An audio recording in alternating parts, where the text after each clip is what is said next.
La composición de la saliva hipotónica puede ocurrir gracias a que las células epiteliales que componen el conducto glandular poseen uniones estrechas muy impermeables para que ocurra el pasaje de fluido entre dichas uniones estrechas en el caso del transporte intercelular.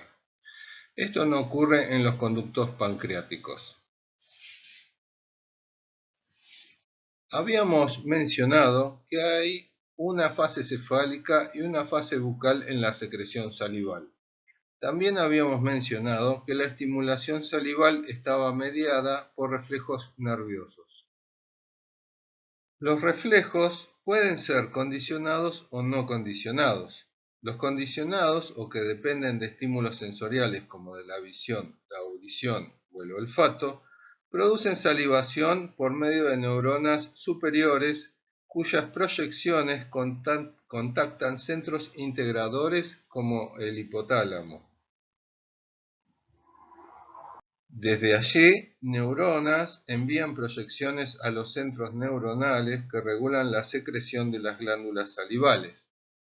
Desde la médula, el sistema nervioso simpático envía proyecciones a las glándulas salivales, mientras que desde la protuberancia del bulbo, el sistema nervioso parasimpático envía proyecciones a las glándulas salivales. Los reflejos no condicionados, en cambio, ocurren por la presencia de alimentos en la boca.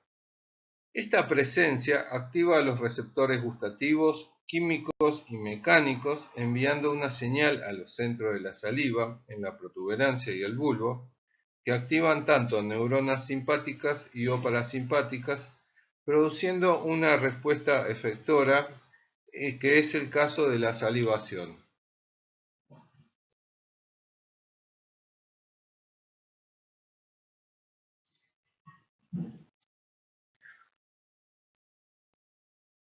Las glándulas salivales están bajo control del sistema nervioso parasimpático procedente de los núcleos salivales superior e inferior del tronco encefálico, entre el límite del bulbo y la protuberancia. Bien, estos núcleos son excitados por estímulos gustativos y táctiles en la lengua y otras zonas de la boca y la faringe. Por ejemplo, los estímulos amargos producen una intensa secreción de saliva. La presencia de objetos que estimulan táctilmente producen una secreción importante, en el caso de los objetos lisos, mientras que objetos rugosos estimulan muy poco. Los estímulos condicionados desde los centros superiores del sistema nervioso central también estimulan o inhiben la salivación. Por ejemplo, cuando una persona huele o come sus alimentos favoritos, la salivación es mayor, pero que cuando una persona come alimentos que no les gustan, la salivación es menor. El área del apetito que regula estos reflejos se encuentra relacionado a los centros parasimpáticos del hipotálamo anterior. Este centro responde a señales procedentes de las áreas del gusto y del olfato, de la corteza cerebral o bien de la amígdala. La salivación puede producirse también como respuesta a los reflejos que se originan en el estómago o la parte alta del intestino, sobre todo cuando el alimento presente es irritante. Con respecto a la estimulación simpática, este puede aumentar la salivación, pero siempre va a ser menor que la estimulación parasimpática. Los nervios simpáticos se originan en los ganglios cervicales superiores y se proyectan a las glándulas salivales acompañando los vasos sanguíneos.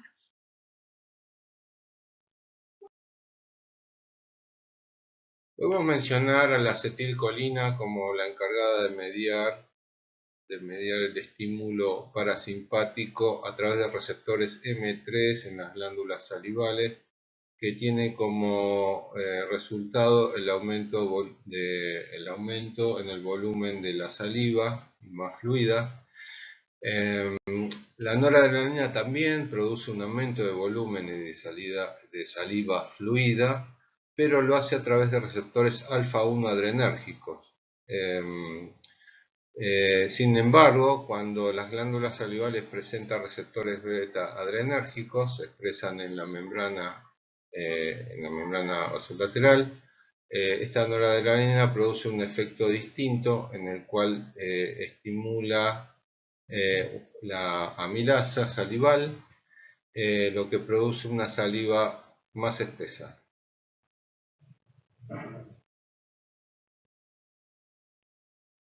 Como se puede observar en esta célula acinar, se puede observar que las terminaciones nerviosas liberan neurotransmisores o péptidos, neurotransmisores como acetilcolina, noradrenalina o péptidos tales como sustancia P o péptido intestinal vasoactivo que no se observa aquí. ¿Cómo actúan estos elementos a nivel celular? La acetilcolina a través de receptores muscarínicos o la sustancia P a través de receptores de calcicinina aumentan las concentraciones de calcio intracelular en las células serosas.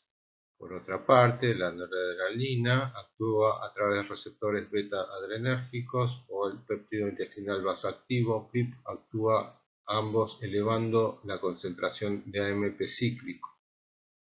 Esto eleva la concentración de amilasa y hay una mayor concentración de amilasa que se libera. Por otra parte, los aumentos en los niveles de calcio provocan una mayor secreción de fluido, pero menos concentración de amilasa.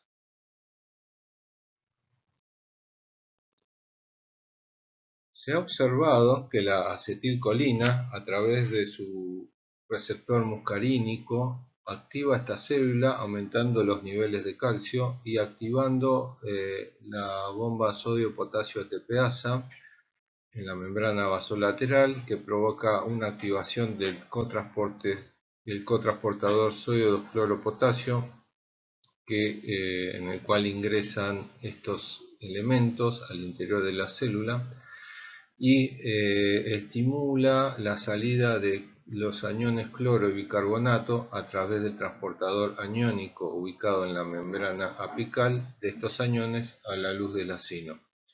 Esto genera una diferencia negativa en la luz del acino, lo que genera que haya una entrada de sodio, el catión sodio, a la luz del acino y de agua a través de las uniones estrechas, que el estado de estas uniones estrechas es muy permeable al agua. Las células del conducto de la glándula salival producen un fluido hipotónico que es más notorio cuando el flujo de secreción es más lento, como veremos en la siguiente figura.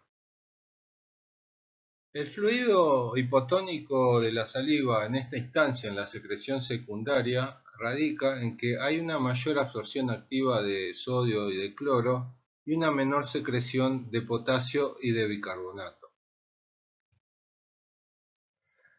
La absorción de sodio se realiza desde la membrana apical a través del canal ENaC porque se genera una menor concentración de sodio intracelular por la bomba sodio-potasio ATPasa. En una segunda instancia, el sodio sale al intersticio por esta bomba. Por su parte, el cloro ingresa a la célula por intercambio con el bicarbonato y en una segunda instancia sale de la célula al intersticio por medio de un canal de cloro. Finalmente, el potasio, que ingresa al interior de la célula desde el intersticio por la bomba sodio-potasio ATPasa, sale a la luz del conducto por intercambio con el protón. Finalmente, se puede observar en la figura que el agua no puede pasar al intersticio porque las uniones estrechas son impermeables. Podemos observar que el flujo de la saliva es siempre más hipotónico que el plasma. A menor flujo, será más hipotónico que a mayor flujo. La concentración de sodio y de cloro va a ser menor en la saliva que en el plasma. Y si observamos la osmolaridad de la saliva, vemos que es menor su osmolaridad que en el plasma.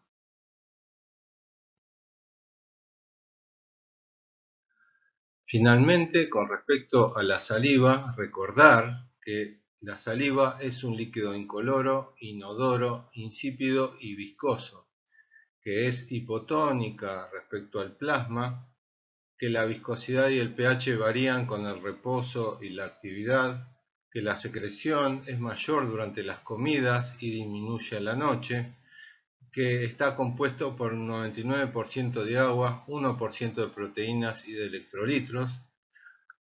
Y en cuanto a su función, es importante recordar que lubrica el bolo alimenticio para masticar y para deglutir, y que puede ser transferido previamente al estómago, que solubiliza, permite sentir el gusto, lubrica las cuerdas vocales para su correcta fonación. Es allí, en la saliva, donde comienza la digestión de carbohidratos y de lípidos, que es bactericida y que también previene la deshidratación de la mucosa oral.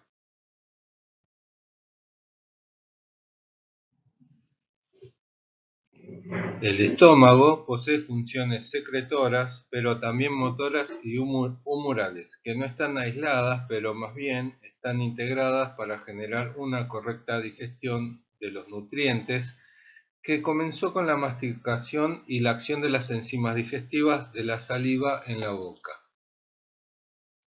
Entre las funciones motoras que se vio en la clase pasada, que regulan la ingesta del alimento, se incluye la mezcla de secreciones gástricas.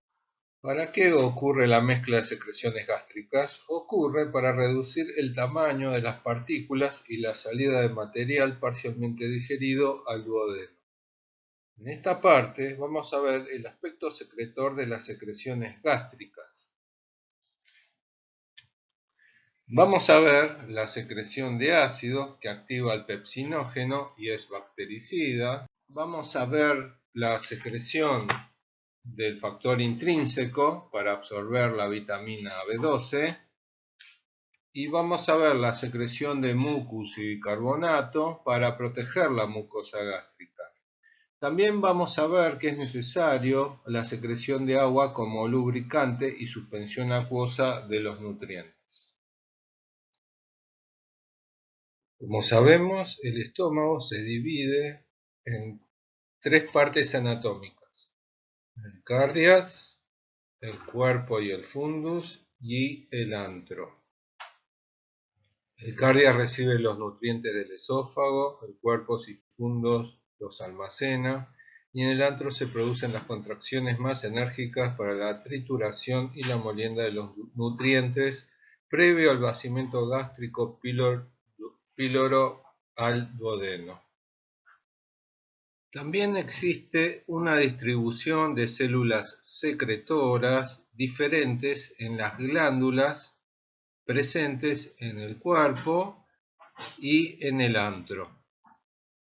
Las glándulas del cuerpo podemos encontrar células en la superficie de células mucosas. En el cuello podemos encontrar células parietales, acá se ve en azul, pero también podemos encontrar en verde también células mucosas en el cuello. Mientras que en la base podemos encontrar las células principales en rojo, marcando aquí, y también células enteroendocrinas. Finalmente, las glándulas del antro poseen en la superficie células mucosas, acá en violeta, mientras que en el cuello y la base las células son enteroendocrinas, pero también se pueden encontrar algunas células principales y parietales también.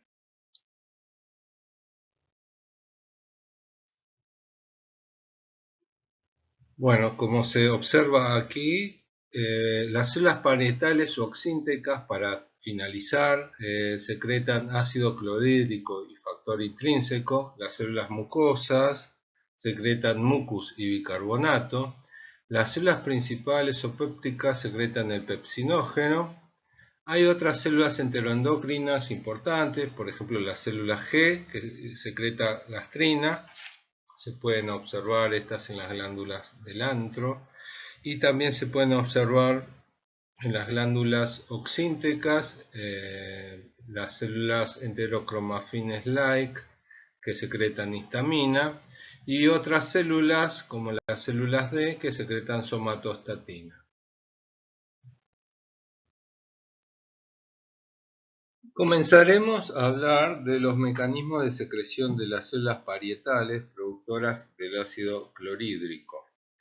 Lo primero, entender su ultraestructura, formada por canalículos secretores conectados entre sí por un conducto común a la superficie luminal de la célula, que permite la secreción de ácido clorhídrico sin que el ácido esté en contacto con los elementos de la célula. Cuando la célula parietal está en reposo, el citoplasma se observan numerosos túbulos y vesículas, constituyendo un verdadero sistema túbulo-vesicular. Las membranas de las túbulo-vesículas contienen las proteínas transportadoras responsables de la secreción de ácido clorhídrico a la luz glandular. Cuando las células parietales son estimuladas, acá a la derecha se observa, son estimuladas para secretar ácido clorhídrico. Estas membranas se fusionan, las membranas túbulo-vesiculares, con la membrana plasmática del canalículo secretor, lo que hace aumentar masivamente el número de intercambiadores protón-potasio del canalículo secretor.